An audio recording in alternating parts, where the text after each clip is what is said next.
మాయ ఆ చాక్ గుర్తు చూసిన రాత్రి నిద్రపోలేదు.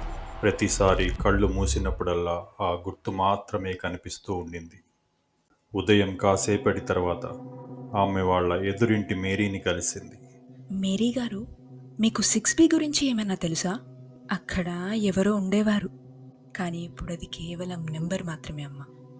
అని చెప్తుంది. మాయ సందేహపడుతూ నెమ్మదిగా అడిగింది. అంటే ఎవరుండేవారు? మేరీ వెంటనే చాయ్ కప్పు తీసుకుని సమాధానం ఇవ్వలేదు. ఆ మౌనం మాయాకి ఒక ప్రశ్నలా మారింది. మధ్యాహ్నం మాయా లాండ్రీ రూమ్లో వాషింగ్ మెషిన్లో బట్టలు వేస్తుండగా వాషింగ్ మెషిన్ వెనుక ఒక చెక్క పెట్టె కనిపించింది. అది దుమ్ముగా ఒక పాత తాళం వేసి ఉంది. మాయా దాన్ని దగ్గరగా చూసింది. ఆ పెట్టె మీద 6B డోర్ మీద ఉన్న అదే గుర్తు కనపడింది. మాయా వెంటనే ఆసక్తిగా తాళం తీయడానికి ప్రయత్నిస్తుంది. ఇది ఎవరిదై ఉంటుంది? అని అంటున్నప్పుడు చిన్న శబ్దం క్లిక్మని తాళం తెరుచుకుంది. పెట్టె లోపల ఒక వస్తువు మాత్రమే ఉంది. పాత ఐడి కార్డ్. ఆ ఐడి కార్డ్ మీద ఉన్న ఫోటో 4Aలో ఉండే కైలాష్ది. కానీ దాని మీద ఉన్న పేరు మాత్రం డాక్టర్ సాగర్.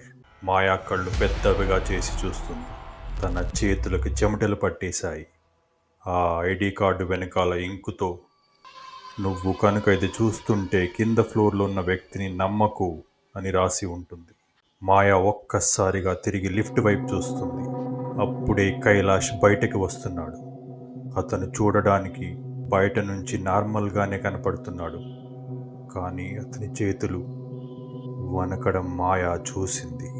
ఆమె పెట్టెను త్వరగా మూసి దాచేసింది. "బాగున్నావా మాయా?" అని అడిగాడు. యా, బాగున్నాను. మీరు? బాగున్నానని చెప్పి కైలాష్ వెళ్ళిపోయాడు. తలుపులు మూసిన వెంటనే పై ఫ్లోర్లో ఉన్న ఆ పెట్టె లోపల నుంచి మ్యూజిక్ శబ్దం వినిపించింది. శబ్దం మెల్లగా పెరిగింది. ఆమె గుండె కొట్టుకునే శబ్దంతో పాటు. ఇప్పుడు మళ్ళీ వెళ్ళి ఈ శబ్దం ఏంటో చూసేంత ధైర్యం నాకు లేదు. ఇప్పటికీ లోపలికి వెళ్ళిపోతాను అని అనుకుంటుంది. ఆ రాత్రి మాయా తన ఫ్లాట్లో ఒంటరిగా కూర్చుంది. ఉదయం చూసిన ఐడీని ఆమె మదిలో తిరుగుతూ ఉంది. అప్పుడే పైనుంచి అదే మ్యూజిక్ మళ్ళీ వినిపిస్తుంది. ఈసారి మరింత క్లియర్గా ఉంది. మాయా మెల్లగా కళ్ళు పైకెత్తి చూస్తుంది. సడన్గా ఒక లైట్. అది మెల్లగా ఒక ఆకారంలో మారింది. 6B గుర్తులా. మాయాకి తల దించాలన్నా భయం వేస్తుంది. దించితే ఏం చూడాల్సి వస్తుందో అని. కానీ ఆ శబ్దం ఇంకా ఆగలేదు. ఇప్పుడు ఆ మ్యూజిక్ తన రూమ్లోంచి వస్తోంది.